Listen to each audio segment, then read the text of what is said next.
시청자 여러분 안녕하십니까?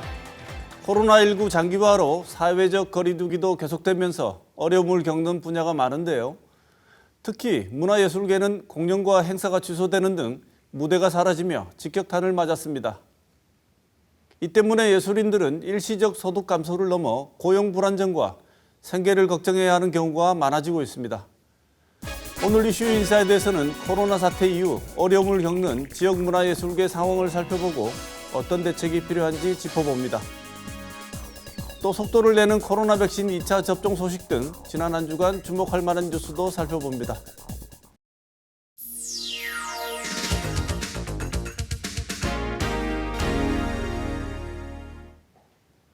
지난 한 주간의 중요 이슈를 짚어보는 시간 뉴스 큐레이션입니다. 오늘도 보도국 김은혜 기자 나와 있습니다. 어서 오십시오. 안녕하세요. 지난 한 주 소식 전해주시죠. 네, 추석 연휴와 이동량 증가가 앞으로 코로나19 확산에 어떠한 여파를 미칠지 방역당국이 촉각을 곤두세우면서 백신 접종은 2차 접종 완료에 맞추고 있습니다. 이런 가운데 접종자들이 늘면서 2차 때가 더 아팠다 이런 반응들이 많은데요. 왜 그런지도 한번 짚어보겠습니다. 추석 연휴가 코로나19 확산에 어떤 여파를 끼칠지 현행 사회적 거리두기 기간을 일주일가량 남겨두고 관심이 쏠리고 있습니다. 잠복기와 검사 소요 시간을 고려하면요. 내일부터 서서히 여파가 나타날 것으로 분석이 됐습니다. 실제로 7월 말 8월 초에 1,700명대이던 확진 환자가요. 여름 휴가철을 지나고 1주에서 3주 후에 2,000명대를 넘기기 시작했는데요. 실제 연휴 직후에도 지금 전국에서 2,400명대 그리고 대구는 지금 120명대로 올라섰는데 더 늘어날 가능성이 높습니다.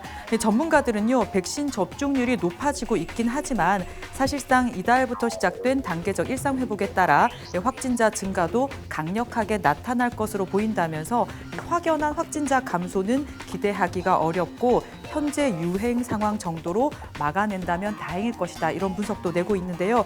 그럼에도 불구하고 여전히 확진자 10명 중 9명은 접종을 받지 않았거나 완료하지 않았고 확진되더라도 위중증이나 사망을 막는 효과가 있어서 방역당국은 여전히 백신 접종을 독려하고 있습니다. 2차 접종을 받은 분들이 점점 늘어나고 있는데 네. 그러다 보니까 2차 접종한 경험이 생기니까 이제 2차를 맞고 난 뒤에 나는 맞아보니까 2차가 훨씬 더 아프다 이런 얘기들이 SNS에 자꾸 올라오고 있어요. 네네. 실제로 2차가 더 아픕니까? 예, 그런 얘기들이 많던데요. 저도 모더나 백신을 접종을 했는데 2차 때는 1차 때 없었던 반응들이 많았습니다. 뭐 고열이나 오한이 있었는데 뭐 하루 만에 없어지긴 했는데요. 지난 19일을 기준으로 이상 반응 신고율이 모더나는 1차 0.44%에서 2차는 0.8%로 높아졌고요. 그리고 화이자는 1, 2차가 비슷했지만 기준일에 따라서는 2차 때가 조금 높기도 했습니다. 아스트라제네카 같은 경우에는요. 1차 때는 0.73%, 2차 때는 0.22%로요. 1차가 2차 때보다도 더 높았습니다. 아스트라제네카, 얀센은 인체에 해를 주지 않도록 처리한 아데노 바이러스에다가 코로나19 항원 유전자를 체내에 넣어서 체내에서 항체 생성을 유도를 합니다. 그래서 몸이 1차 때 들어왔던 아데노 바이러스를 기억하기 때문에 2차 때가 더 반응이 적다 이렇게 얘기를 하는데요. 모더나와 화이자 백신은요. 코로나 스파이크 단백질 유전 정보가 담긴 메신저 리보핵산을 체내에 주입을 하면 1차 때는 체내에서 코로나19 항원이 만들어지고요. 2차 때 항체를 생성을 하는 겁니다. 그러니까 1차 때는 면역 체계를 준비하는 과정. 이고요. 2차 때는 본격적으로 항체를 형성하기 때문에 이 2차 때 강한 면역 반응이 일어난다. 이런 설명을 하고 있습니다. 백신 수급이 원활해지면서 18세에서 49세 사이 미 예약자들에 대한 예약을 지금 받고 있는데요. 예약률이 상대적으로 다른 연령대에 비해서 많이 저조하다고 합니다. 이런 이상 반응에 대한 얘기 그리고 백신에 대한 불신 여기에다가 다른 사람들이 많이 맞았으니까 나는 안 맞아도 괜찮겠지 하는 무임승차 심리가 조금 작동하고 있다. 이런 의견들이 있던데요.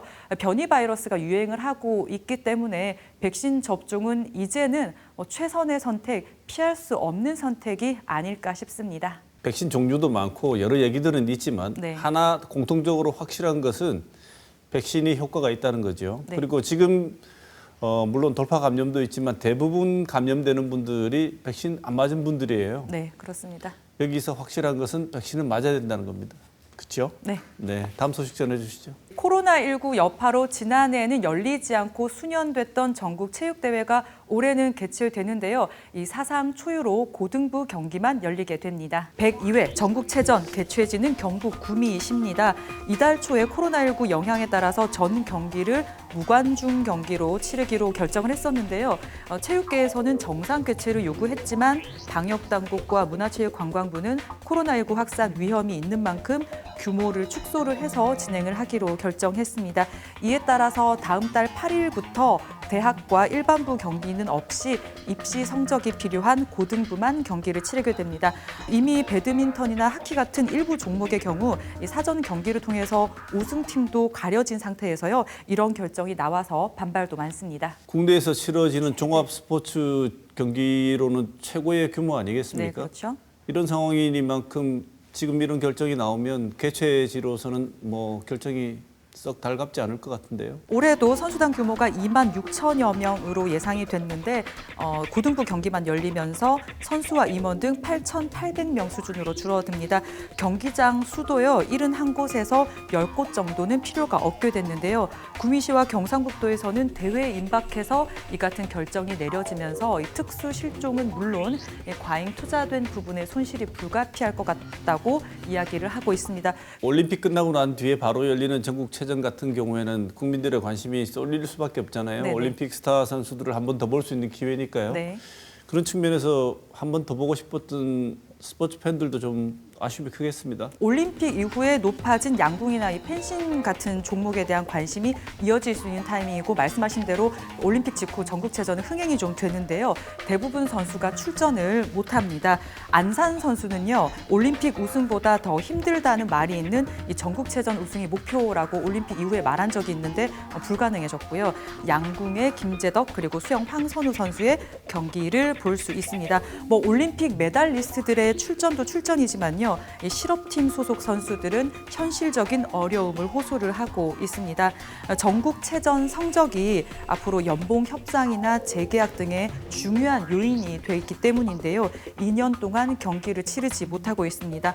물론 사회적 거리두기 단계 조정 그리고 위드 코로나를 논의하기 직전 시점인 만큼요. 코로나19 확산에 대한 우려와 경계는 느슨하면 안 되겠지만요. 올림픽은 되고 국제대회는 되는데 전국체전은 왜 안 되냐 이런 지적에도 좀 귀를 기울여야 되겠고요. 특히 선수단, 체육계가 처한 현실적 고충에도 충분한 고려가 필요해 보입니다. 네, 여러 가지로 아쉬움이 많습니다만 어쨌든 코로나를 하루빨리 끊어내기 위한 고육책이니까요. 네. 아쉬워도 뭐 할 수 없다는 말밖에 할 수 있는 말이 없는 것 같습니다. 내년에는 정상 개최되기를 바란다는 것도 네, 해야 되겠죠. 우리 바람입니다. 네. 네, 다음 소식 전해주시죠. 네, 더불어민주당과 국민의힘 거대 양당의 틈에서 정의당도 대선판에 시동을 걸었습니다. 오는 대선이 초박빙 승부가 예상되는 가운데 정의당의 역할에도 관심이 쏠리고 있습니다. 저희가 그동안 민주당이나 국민의힘 경선을 주로 얘기를 해왔는데요. 이번에는 경선을 시작한 정의당을 한번 살펴보겠습니다. 다음 달 초에 치르는 경선에 4명이 나섰는데요. 가나다 순으로 보면 김윤기 전 부대표, 그리고 4번째 출마인 심상정 의원, 그리고 이정미 전 의원, 황순식 전 경기도당 위원장 등 이렇게 4명입니다. 여기 나와 있는 후보들의 자체 경쟁력에 우리가 주목을 해줘야 되는 것도 사실인데 네. 사실 우리의 관심은 그보다는 양당 대결 구도에서 예전에는 정의당이 범여권으로 분류가 됐었잖아요. 예. 그랬던 정의당이 과연 어떤 역할을 하게 될까, 어떤 자세를 취할까, 이게 또 관심이죠. 역대 대선에서 정의당이나 민주노동당 같은 진보 정당들은요 5% 안팎의 득표를 꾸준히 해왔고요. 또 보수 후보 저격수로 나서면서 존재감을 보여줬습니다. 그리고 있었던 지난해 총선을 좀 기억을 해야 될 것 같은데요. 지난해 있었던 국회의원 선거에서 정의당은 10%에 가까운 득표율을 보였습니다. 이 정의당에 표를 주는 고정 지지층이 국민 10명 중에 1명이 있다 이런 건데요. 이 정치 평론가들 사이에서는 아무리 위상이 줄었다고 하더라도 이 4에서 5%의 고정 지지층이 있는 가운데 지금 현재 여야 거대 정당의 실망감을 느끼고 돌아서는 중도층이나 여성, 청년, 노동계 표심을 잡으면 지난 19대 대선 때 심상정 정의당 후보가 받았던 6%의 득표율을 넘어설 수도 있다 이렇게 보고 있습니다. 이렇게 되면 앞서 말씀드린 대로 이 초박빙 승부가 예상되는 20대 대선의 캐스팅 보터가 될 수도 있다 이런 분석이 나오고 있는데요. 하지만 반면에 효과가 역할이 제한적일 거다 이런 지적도 있습니다. 왜냐하면요. 21대 국회에서 민주당과 국민의힘에 비해 6석, 정당 숫자도 미미하고 역할이 크지 않았기 때문에 존재감이 없어서 이번에도 역할이 제한적일 거다 이런 것도 있고요. 이 초박빙 승부가 예상될수록 될 사람한테 표를 주자 이런 심리가 작동을 하면 민주당이나 국민의힘의 표가 더 몰릴 거다 이런 분석도 있습니다. 결국 정의당은 자기 존재감을 확보하고 자체 경쟁력이 어떤 건가를 보여주는 게 핵심적인 과제다 이런 말이죠? 예, 그렇습니다. 민주당과 이 정의당은요, 많은 부분이 정책에 있어서 겹쳤고 그때마다 사실 정의당이 제 목소리를 내지 못하면서 뭐 민주당 들러리냐, 민주당 이중대냐라는 비판은 내부에서도 나왔었거든요. 이번 정의당 예비 후보 4명은요, 34년 묵은 양당 체제 불판을 갈아야 한다. 민주당과는 더 이상 진보 진영으로 묶일 일이 없다면서 단일화 없는 독자 완주를 4명이 공통적으로 이야기를 하고 있습니다. 거대 양당 후보들과 차별되는 공약도 내세우고 있는데요. 심상정 후보는 많이 관심을 받고 있는 주 4일제 도입을 골자로 한 신노동법 제정을 내걸었고요. 이정미 후보는 사회 불평등 해소와 돌봄 사회 구축을 1호 공약으로 내세웠습니다. 그리고 김윤기 후보는 참여형 일자리 보장제를 공약했고요. 황순식 후보의 대표 공약은 서민 주거 안정을 위한 공존 주택을 내세웠습니다. 이번 경선을 통해서 정의당 후보가 누가 되는지도 관심이지만 특히 정의당 내부에서 이 간판 교체, 세대 교체가 될지도 지켜볼 대목인 것 같습니다. 정권의 창출이라는 정당의 기본 목표를 생각하면 자당의 대선 후보를 내는 것은 당연히 제일 중요한 일이죠. 그리고 지금같이 양당이 서로 경쟁하고 있는 구도에서 정의당 후보가 한 명 더 자기 역할을 해주면 전체 대선 판도가 좀 더 긍정적으로 작동하지 않을까 기대해 봅니다. 그렇습니다. 네, 마지막 소식 전해주시죠. 전국에서 농가가 가장 많은 경상북도에서도 내년부터 농어민 수당이 지급될 전망입니다. 경상북도 농어민 수당 심의위원회는 내년에 지급할 농어민 수당 금액을 연 60만 원으로 책정했습니다.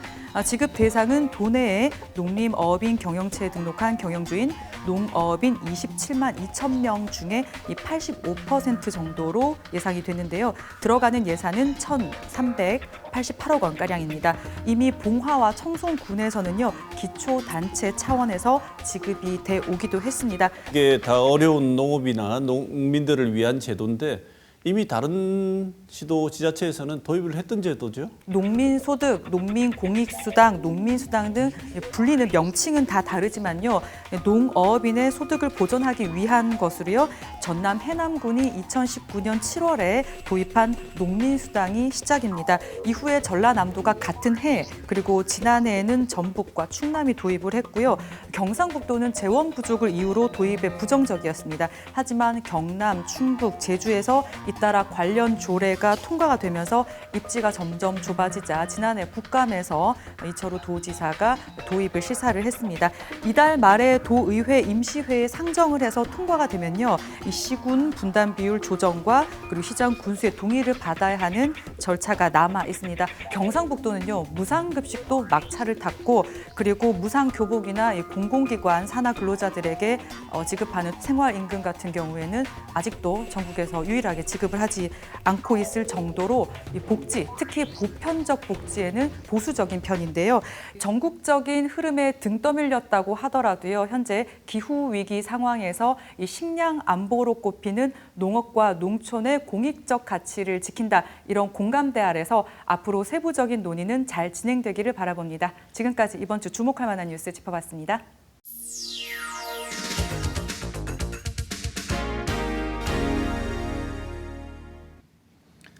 코로나19 사태 장기화로 힘들지 않은 곳을 찾기 어려울 정도이지만 문화예술계도 한 치 앞도 보이지 않은 어두운 터널을 지나고 있습니다. 코로나 확산 방지 조치로 각종 행사가 연기되거나 취소되는 등 무대가 사라지면서 예술인들이 설 자리를 잃어버렸기 때문인데요. 오늘 시사톡톡에서는 코로나 여파로 악화한 문화예술계 상황을 살펴보고 어떤 대책이 필요한지 논의해 보겠습니다. 먼저 오늘 나와주신 두 분 패널 소개하겠습니다. 박희준 대구시 문화체육관광국장 모셨습니다. 어서 오십시오. 안녕하십니까. 네. 권순신 대구민예촉 이사장 모셨습니다. 어서 오십시오. 반갑습니다. 네. 모두 말씀드린 대로 다들 힘들지만 그중에서 무대가 사라지고 아예 설 자리가 사라진 예술인들의 어려움은 현장에 우리가 자주 듣는 자영업자들만큼이나 혹은 그보다 더 힘들 수도 있다고 봅니다. 이 무대가 그야말로 증발했다고 하는데요. 예상보다 코로나 사태가 장기화되면서 또 이런 일은 더 큰 우려들을 낳고 있습니다. 지금 일단 지역 분위기 먼저 한번 들어보고 토론을 시작하도록 하겠습니다. 권순신 이사장님, 예, 지금 지역의 문화예술계 상황이 어떻습니까? 뭐 전반적으로 활동 자체가 거의 중단됐다고 보시면 될 것 같고요. 뭐 큰 행사들은 어쨌든 진행되고 있지만 좀 민간에서 자발적으로 좀 활동하던 움직임들이 뭐 최근에 조금 살아나고 있지만 거의 뭐 중단된 상태라고 보시면 될 것 같습니다. 네. 지역 축제 공연 전시 큰 규모의 전시나 이런 것들은 어느 정도나 줄고 지금은 작년에 비해서 또 어느 정도나 회복이 됐는지 박희준 국장님 말씀을 좀 주실까요? 예, 사실 작년 같은 경우에는 저희가 행사나 축제가 80% 이상 취소나 또는 축소가 되었습니다. 그래도 금년에는 작년의 방역 경험을 토대로 해서 정상적으로 추진한다는 원칙을 가지고 방역 수칙을 해서 좀 안전하게 진행을 하고 대다수 프로그램들이 조금 변형된 형태로 또는 정상적인 방향을 추진되고 있다는 말씀을 드리겠습니다. 아울러 우리 공공문화시설에서 지금 그 기획하거나 대관하는 행사, 민간에 대관하는 행사 또는 예술단체를 통해서 저희가 활동하고 있는 실정을 한번 조사해 봤습니다. 그래서 공연 같은 경우에는 코로나 전인 2019년에 대비해서 2020년에는 거의 21% 감소. 네. 그다음 금년에는 이제 작년에는 21%에서 금년에는 7% 감소했고 전시 같은 경우에는 특히 좀 많이 감소했었는데 2019년 대비해서 39% 감소해서 네. 금년에는 26% 감소로 다소 회복세는 보이고 있지만 아직까지는 좀 위축된 상황이라고 보여집니다. 네. 권순신 이사장님 보시기에 지역의 이제 작은 규모의 전시나 공연 같은 경우에는 방역 수칙을 준수하면서 진행을 하면 그래도 해볼 수 있지 않을까라는 생각이 드는데 진행이 안 되는 특별한 물론 코로나 가장 큰 이유겠습니다만 다른 이유가 뭐 있다고 생각하시는 게 있으면 말씀 좀 주시죠. 한 두 가지 정도를 좀 말씀을 드리면, 네. 한 가지는 좀 그 심리적인 영향이 좀 크다고 좀 볼 수 있습니다. 네. 그러니까 이 작년에 좀 심각한 상황에서 다시 이제 아직까지는 이 전체적인 좀 분위기가 형성이 되어야지 좀 움직일 수가 있는데 좀 그런 부분에서 좀 위축되어 있다라는 측면을 좀 말씀을 좀 드리고요. 그리고 또 한 가지는 조금 현실적으로 어려운 좀 상황을 좀 이야기를 좀 들었는데, 그러니까 보통 이제 개인적으로 활동하는 예술가들의 경우는 대부분이 이제 예술 강사 활동을 하거나 네. 하여튼 교육 쪽으로 해서 좀 생계를 유지하는 네. 좀 그런 측면이 강했는데, 그 부분이 중단되는 시기를 겪으면서 이제 다른 일을 하게 되면서 오히려 이제 예술 활동을 할 수 있는 시간이 줄어드는 이제 현상이 발생을 하게 되고 네. 좀 그 과정을 지금 겪고 있는 상황입니다. 그래서 그걸 다시 원상 회복하기 위해서 좀 어떤 과정들을 좀 거쳐야 되지 않을까. 네. 좀 그런 생각을 좀 하고 있습니다. 네. 특히 그럼 지역 예술인들의 지금 말씀대로 소득 감소가 격감을 했을 텐데 그 중에서 특히 힘든 부분이 있다면 어떤 부분들일까요? 네 가지 유형으로 한번 좀 말씀을 좀 드리고 싶은데요. 네. 첫 번째는 이제 그 공연장이나 소극장이나 뭐 이런 시설을 운영하는 것이 있습니다. 이 시설 운영하는 것이 아마 코로나 사태 때 좀 가장 먼저 타격을 좀 받은 곳이 아닐까 좀 그런 생각을 하고요. 네. 뭐 일부 소극장 같은 경우 문을 닫은 경우도 있고, 두 번째는 이제 그 단체를 운영하는 곳인데요. 네. 그러니까 이 단체 운영하는 곳은 결국 그 좀 빗대서 이야기하면 소상공인이라고 보시면 되지 네. 않을까 싶은데, 결국은 이 단원들의 어떤 급여를 줘야 되는 상황인데 그걸 해결할 수 없는 좀 그런 상황에서 또 이 단체가 이제 문을 닫는 좀 그런 것도 좀 발생을 했고요. 그리고 세 번째로 말씀을 좀 드리고 싶은 거는 그 이제 그 사업비를 지원받는 곳이 있습니다. 네.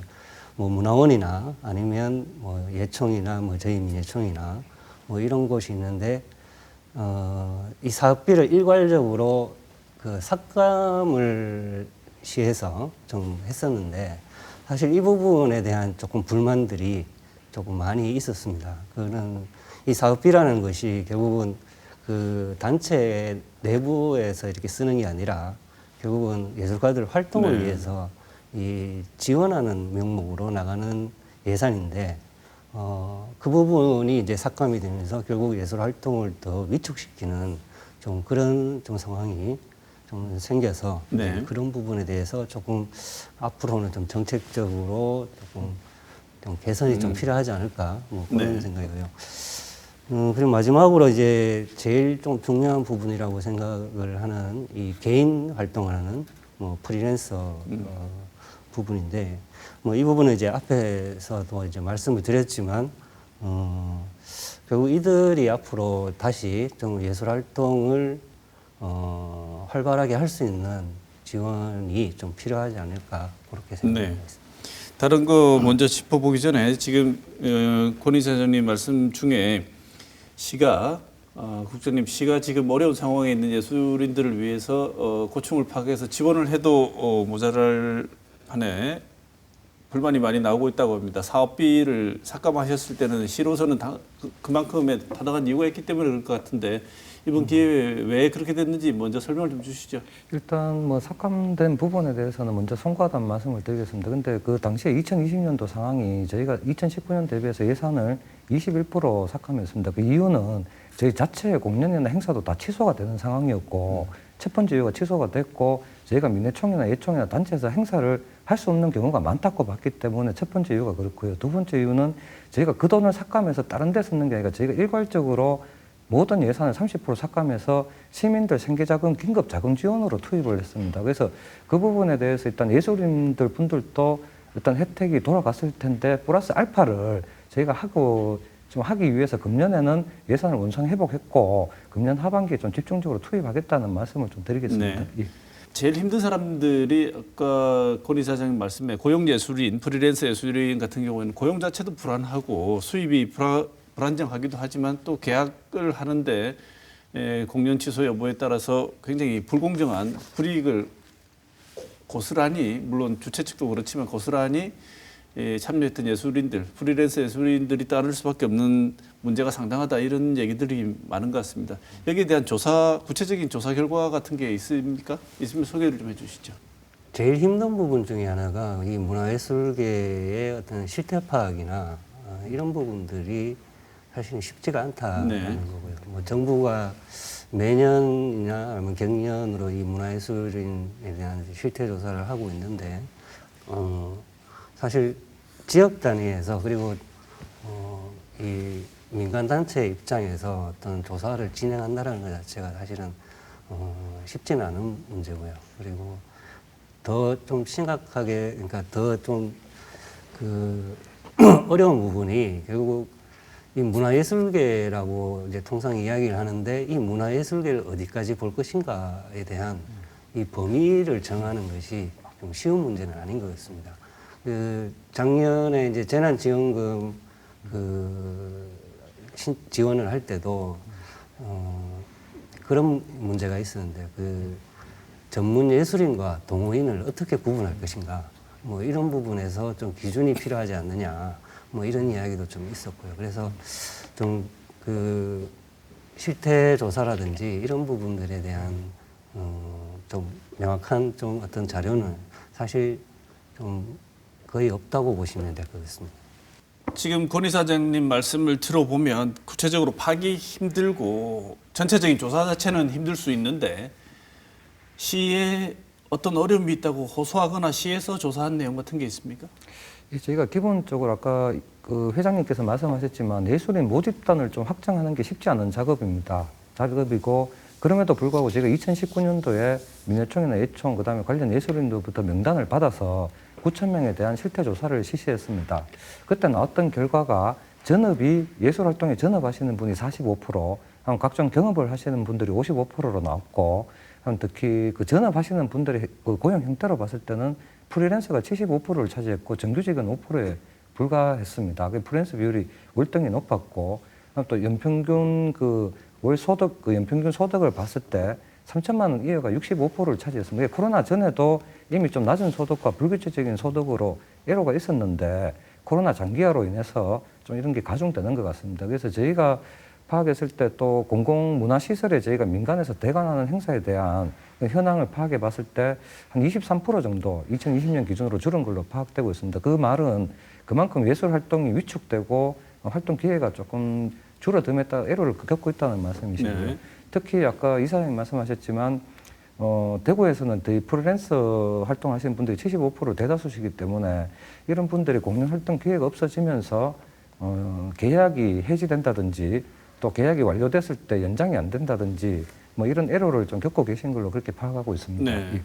원래부터 상황이 그렇다는 데이터는 나와 있었는데 코로나 사태 이후에 전국적이나 혹은 우리 지역에서 이런 문화예술계의 피해 상황이라든가 실태 조사를 하신 적이 있으십니까? 예, 지난해 4월에 코로나가 가장 극심했고 셧다운되는 그런 상황이었기 때문에 저희가 긴급 실태 조사를 피해 상황을 실시했습니다. 그 당시에 이제 저희가 예총이나 민예총 등 단체 98개 단체하고 개별 예술인들 이제 267명에 대한 조사를 실시했습니다. 그래서 그 당시 나왔던 결론이 2월, 3월 2달 동안에 단체의 경우에는 행사 취소나 축소로 인해서 평균 한 3천만 원 정도 손실 금액적으로, 개인 같은 경우는 한 600만 원 정도 손실이 발생했는 걸로 나왔고, 국가적으로 봤을 때는 작년 6월에 한국문화관광연구원에서 조사를 한 사례가 있습니다. 그게 뭐냐면 코로나 전후에 신용카드 매출액을 기준으로 문화예술 분야에 비교한 동기 대비 비교한 자료가 있는데 한 50% 작년 기준으로 50% 급감한 그런 자료가 있습니다. 이런 데이터는 빙산의 일각이겠지만 예술 활동이 위축됐다는 것은 분명하게 나타내주는 그런 자료인 것 같습니다. 네, 데이터는 그렇게 나와서 어느 정도 현황 파악은 된 것 같은데 그렇다면 시에서 이런 피해 상황 혹은 특히 이 피해가 심한 영역에 대해서 지원하는 계획은 마련된 게 있나요? 저희가 앞서 말씀드렸지만 작년에 방역 경험을 토대로 저희가 시비를 지원하는 행사는 축소나 취소 없이 원칙대로 추진한다는 계획이고요. 저희가 한 4가지 정도를 좀 생각하고 있습니다. 환경에 맞추어서 첫 번째 일단 급한 불을 꺼야 되기 때문에 긴급 자금을 지원해 드리고 네. 있습니다. 작년 4월, 금년 4월 두 차례에 걸쳐서 저희가 25억 원을 투입해서 예술단체 858개 단체하고 그다음에 예술활동 증명을 받으신 1,050명 대상으로 지원을 했고요. 둘째로는 저희가 창작 안정망에 대한 제도적 체계적 지원입니다. 네. 저희가 대구문화재단 안에 예술인 지원센터를 신설했습니다. 그 신설해서 정부의 예술인 활동 증명을 받으실 수 있도록 저희가 행정적인 거나 서류에 일단 컨설팅을 해드리고 있고요. 네. 그걸 받으시면 한국예술인복지재단으로부터 창작 지원금이나 생활 안정 융자를 받으실 수 네. 있습니다. 두 번째 저희가 그 다음에 예술인 지원센터에서 하고 있는 게 저희 부모 내거리의 지혜상가 안에 예술인 창업 창직 레지던시 공간을 만들어서 네. 창업 창직을 위한 컨설팅을 금년 말부터 준비해서 내년부터는 본격적으로 실시할 예정입니다. 셋째로 저희가 준비하고 있는 게 창작 활동, 어쨌든 창작 활동에 기회를 드려야 되기 때문에 창작 활동 베이스 프로젝트입니다. 저희가 준비하고 있는 게 10월, 11월에 도심 전역에 걸쳐서 소규모 전장면에 걸친 버스킹 행사를 하는 시민 훈련 콘서트와 또 우리 문화예술회관이나 콘서트하우스에서 준비하고 있는 특히 신진 예술가들 대상으로 지원하고 있는 점프 프로그램을 구상하고 있고요. 둘째로는 저희가 지역 미술 작품들을 임대해서 공공병원이라든지 공공장소에 전시하는 지역 미술작가 작품 대여 사업을 추진하고 있습니다. 아울러 연극계에 대해서는 저희가 연극 관람료 할인을 지원하는 이런 프로젝트를 하고 있는데 요 4분기에만 제가 30억을 투입해서 350개 단체에 5,000명의 예술인들의 활동을 지원할 계획입니다. 네. 지금 마지막으로 아무래도 디지털 환경이 되다 보니까 랜선 프로젝트를 저희가 시도하고 있습니다. 이 중요한 거는 일단 온라인 기반에 맞는 창작을 하고 그다음에 디지털 기반으로 해서 현장감 있는 제작을 하고 이 유통되는 생태계를 구성하는 게 중요하다고 생각합니다. 저희 100개 프로젝트를 지금 공모 중이고 금년 10월 달에 선정이 되면 이런 문화예술 프로젝트를 시범적으로 실시하고 두 번째로 저희가 서구에 있는 이연 비축기지, 농수산물 비축기지를 디지털 공연장 등으로 인프라도 확대하는 것도 준비하도록 하겠습니다. 네. 권 이사장님 보시기에 대구시의 지금 이런 보완책, 그다음에 지금 대책 여러 가지 말씀 주셨는데 어떻게 평가하십니까? 뭐 지금까지 시 차원에는 그래서 소위 말해서 행정 입장에서 뭐 많은 노력들을 저는 하고 있다고 생각은 하고요. 지금 말씀하신 이제 그 랜선 프로젝트 같은 경우는 사실 이게 과연 현실적으로, 과연 실질적으로 과연 예술가들한테 도움이 될 것인가, 이 부분을 좀 짚고 넘어갈 필요가 있지 않을까 좀 생각을 하는데요. 이거는 좀 사실 좀 근본적으로 이 예술을 어떻게 바라보는가에 대한 좀 이 관점이 좀 필요하지 않을까라는 생각이 드는데, 제가 생각할 때는 좀 그렇습니다. 현대 예술이 대부분 현장성을 강조하는 방향으로 이제 흘러왔습니다. 앞으로도 그럴 거고요. 지금 이제 뭐 오페라 축제라든지 이제 거의 전석이 매진이 되는 상황이라고 뭐 하셨는데, 뭐 소위 말해서 인디 밴드들이 이제 활동하는 클럽 같은 경우에도 뭐 최근에 이제 다시 좀 회복이 되는 좀 네. 상황을 보이고는 있습니다. 그리고 좀 특이한 현상이 코로나 이전의 상황하고는 좀 다르게 또 새로운 사람들이 찾고 있는 좀 그런 특이한 상황이 지금 발생을 하고 있다고 이야기를 들었는데요. 그거는 뭐냐면 결국 이제 그 현장이 가지고 있는 어떤 특성이 있기 때문에 그 현장을 버리고 어떤 온라인에만 집중을 한다든가 하는 것이 사실은 이 예술이라는 영역에서 봤을 때는 좀 현실적이지 않은 측면이 네. 좀 크지 않나 좀 그런 생각을 좀 하고요. 네. 그래서 좀 그런 부분에 대해서 좀 논의를 좀 같이 좀 네. 많이 해야 되지 않을까 예. 생각합니다. 경제적으로 여러 가지 지원책들을 말씀해 주시고 금액들을 투입한다고 하셨는데 그 경제적인 지원이나 보완책들이 이 현장에 있는 예술가들에게 상당히 그 보완책이나 경제적인 도움으로 와 닿는다고 생각하십니까? 그러니까 그 기회를 접할 수 있는 예술가들과 접하지 못하는 예술가들이 생각보다 좀 간극이 크지 않나 하는 생각이 좀 많이 들고요. 구체적으로 지금 파악되지 않는 예술가들, 그러니까 뭐 프리랜서 예술가들, 권 이사장님이 걱정하시는 많은 분들이 구체적으로 제도가 확립되어 있고 등록해서 지원을 받을 수 있는 쪽으로 등록을 적극적으로 하셔가지고 지원을 하면 도움을 받을 수 있고 지원을 받을 수 있는 루트를 만들어 주시겠다고 하시는 것 같은데 잘 안 된 이유가 뭐죠? 뭐 한편으로는 예술가들이 가지는 약간 성향의 문제도 좀 있을 것 같고요. 그러니까 예술이라는 거는 뭐 저는 통상 주변에 이제 이야기를 하는 게 예술은 전위적일 수밖에 없다라는 이야기를 좀 많이 합니다. 그러니까 예술은 현실의 어떤 사회의 어떤 현상에 대해서 좀 다르게 보고 아니면 좀 다르게 접근하면서 조금 뭐 비판적인 시각을 가지기도 하고 좀 그런 어떤 위치에 있기 때문에 실제로 어떤 제도를 좀 적극적으로 활용을 한다거나 좀 그런 부분에서 뭐 좀 관심이 좀 덜한 부분도 좀 있지 않을까 네. 생각합니다.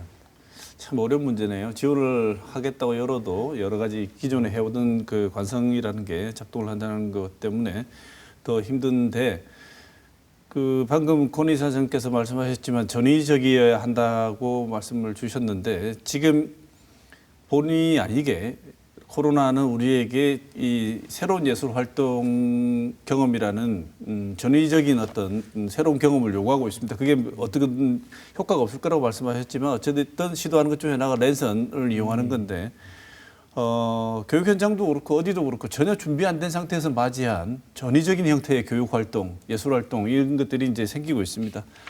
그렇다면 어쨌든 자구책을 마련하기 위해서 이대로 손을 놓고 있을 수는 없으니 문화예술계 역시 온라인이든 비대면이든 다양한 방식으로 시도를 한번 해봄직하고 하고 있을 것 같은데 그런 시도들이 어떤 게 있습니까? 권 이사님?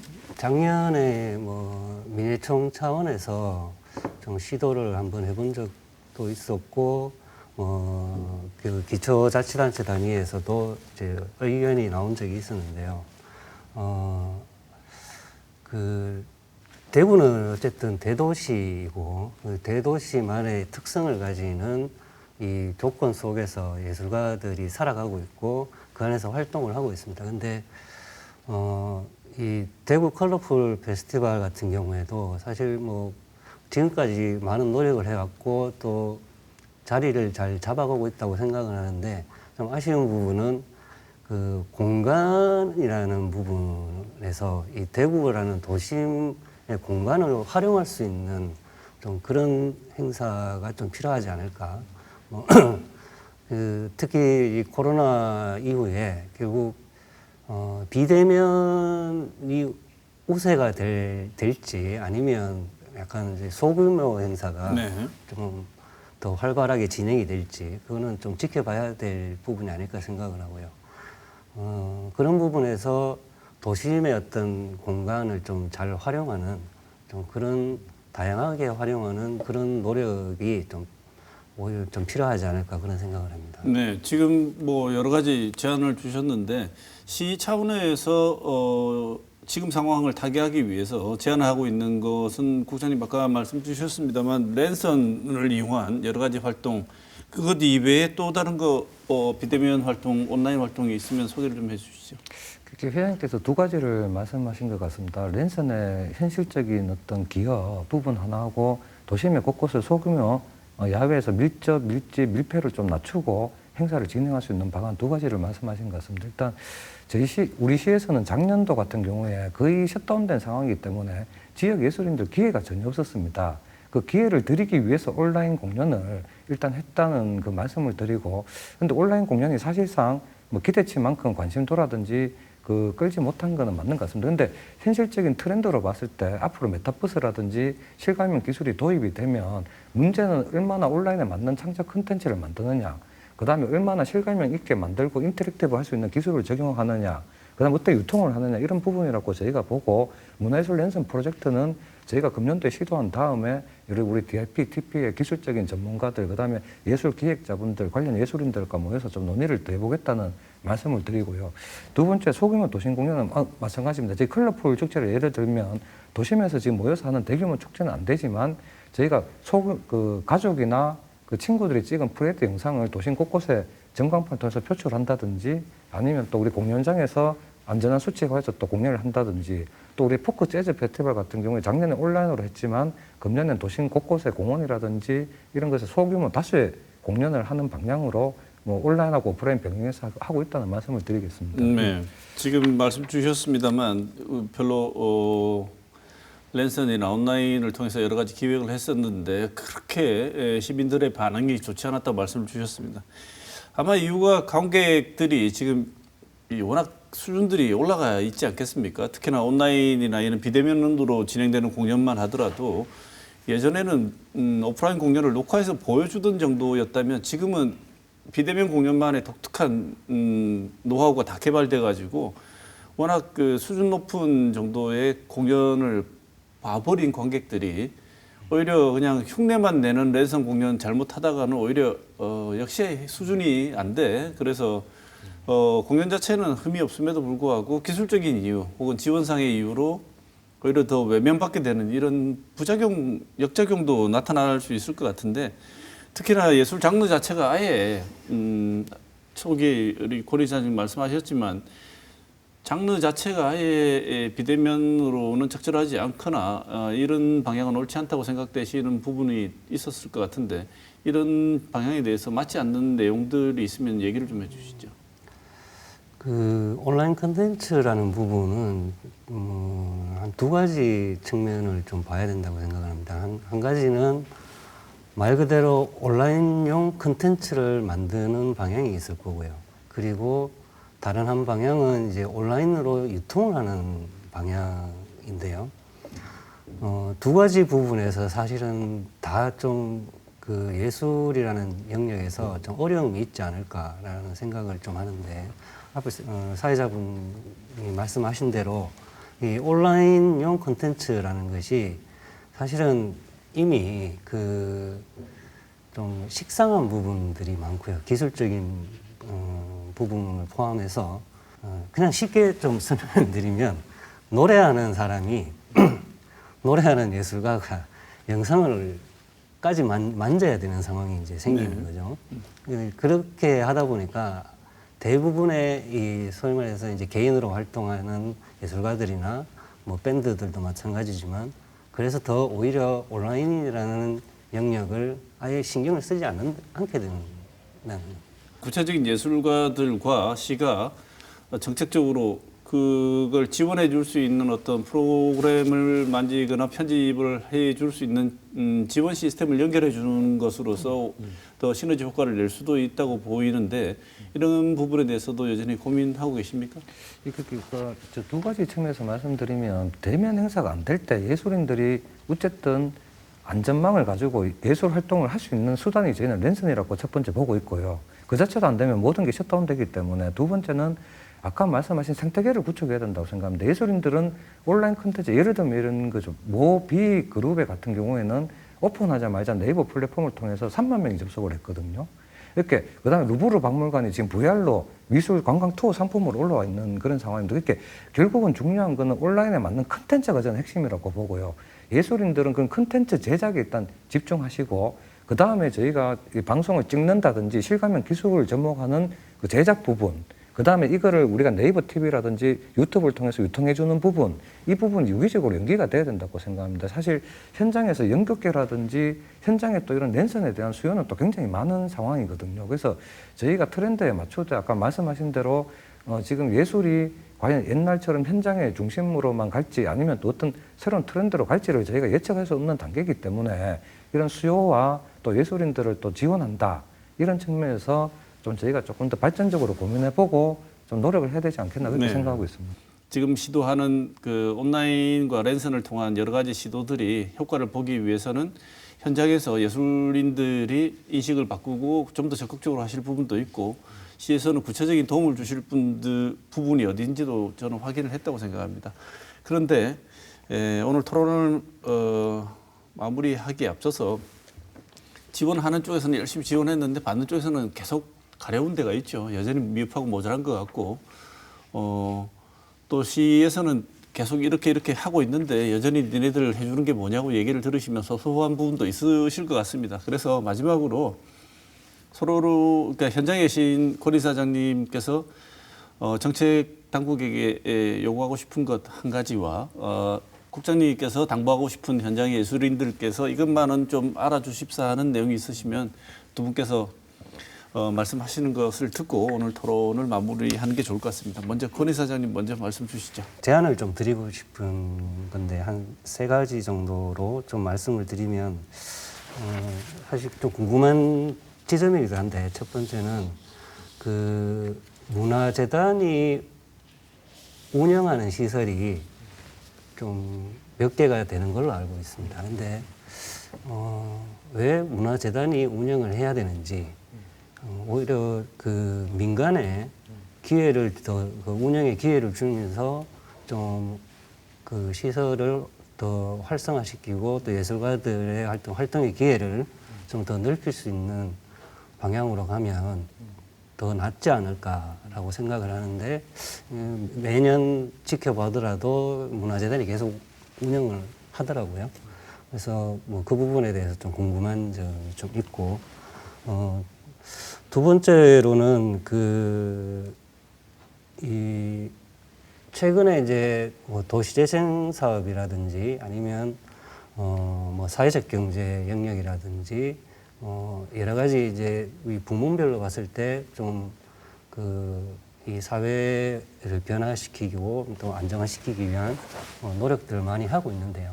사실 이 부분에서 그 예술가들이 좀 참여할 수 있는 기회가 생각보다 많지 않다라는 게 조금 현실적인 문제인 것 같습니다. 그래서 약간 어떻게 보면 좀 뭐 부서 간 어떤 협업이라고 해야 될까? 좀 그런 부분에서 좀 여러 가지 아이디어를 내고 좀 그런 부분들이 좀 필요하지 않을까라는 생각이 좀 들고요. 뭐 비슷한 차원인데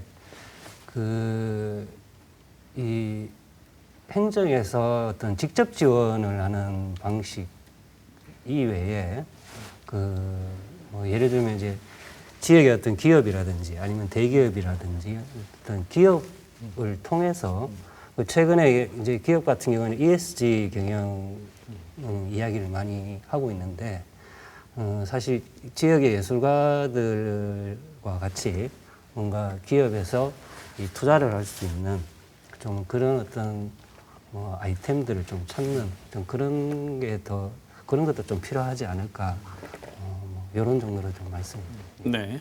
박희준 국장님. 예, 일단 답변부터 먼저 드리면 문화재단에서 운영하고 있는 시설이 우리 예술발전소하고 가창 창작 스튜디오 뭐 이런 시설들이 있습니다. 그건 공유재산이기 때문에 시에서 일방적으로 결정할 수 없고 공모를 통해서 심사위원을 거쳐서 뽑고 있습니다. 예를 들면 저희 문학과는 재단에서 하다가 작가 클럽으로 넘어갔고 수창청춘면션 같은 경우에도 우리 현미협에서 운영하고 있다는 말씀을 드리고 뭐 저도 기본적인 방향은 예술가들이 그런 시설들을 운영하는 게 맞다는 말씀을 드리겠습니다.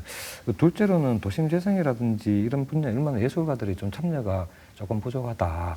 그래서 지금 저희가 무용당을 저희가 이제 항촌도에 있는 무용당을 우리 근대자본이 들어간 최초 백화점 그거를 저희가 이제 매입을 했고 이런 작업들 그다음에 대구 경북 문인협회 건물도 매입을 했고 대지바도 매입을 했고 이런 등등의 작업을 하고 있습니다. 그래서 저희가 도시재생과라든지 도시재창조구하고 협의를 해서 무용단 또 청년 예술가 분들한테 아이디어도 듣고 이런 노력을 더 하겠다는 말씀을 드리겠습니다. 셋째로 아까 말씀하신 게 지역계획 매세나 정말 중요한 말씀인 것 같습니다. 저희 지금 재단에서 핵심적으로 대구시하고 문화재단에서 핵심적으로 하고 있는 게 어떻게 하면 매세나를 위한 프로젝트를 만들고 거기를 매칭을 시킬까 여기에 대한 고민을 많이 하고 있고 최근에 오페라 같은 경우에는 보면 제가 자석 전면 교체를 17년 만에 처음으로 했습니다. 하면서 한 자석당 50만 원 이렇게 기부를 받고 기업으로 기부를 받고 있는데 오히려 또 시민분들 호응이 좋은 걸 또 저희가 경험했습니다. 그래서 그런 노력을 더 하겠다는 말씀을 드리고 제가 끝으로 드리고 싶은 말씀은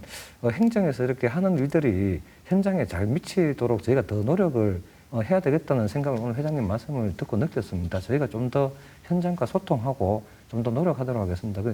한 가지 저희가 지금 예술 활동을 하고 할 수 있는 거는 아무래도 저희가 방역 수준이 그래도 어느 정도 수준이 올라갔고 그다음 수칙이 지켜지고 있기 때문에 지금 그래도 운영이 가능하다고 생각하고 있습니다. 그래서 우리 앞장서 오신 예술인들 그다음 우리 시민분들께서 좀 더 성숙된 시민 의식으로 백신도 좀 접종하시고 방역 수칙을 잘 지켜서 이 어려운 난국을 좀 빨리 타개했으면 좋겠다는 말씀 드리면서 마치겠습니다. 네. 예.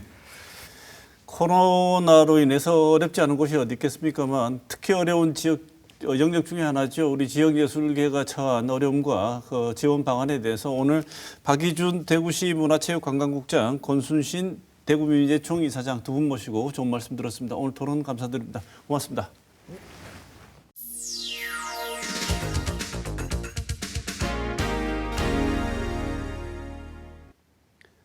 팬덤이라는 현상이 소비를 조장하고 대의민주주의 결과를 바꾸고 대중의 의식에 간섭하고 있습니다. 이는 긍정적이고 능동적인 대중현상으로도 혹은 욕망이 투영된 집단 체면으로도 보이기도 합니다. 팬덤은 사전적으로는 특정한 인물이나 분야를 열성적으로 좋아하는 사람들 또는 그러한 문화적 현상을 의미하는 단어입니다. 여기에는 헌신적 봉사와 광신이라는 두 얼굴이 존재하는 셈입니다. 이 팬덤의 영향으로부터 자유로운 곳은 현대사회에 존재하지 않는 듯합니다. 정치라는 영역도 그 예외가 아닐 뿐더러 오히려 그 현상의 중심에 자리하고 있습니다. 그런데 이 같은 열혈 지지는 그렇던 형태로 쉽게 변질됩니다.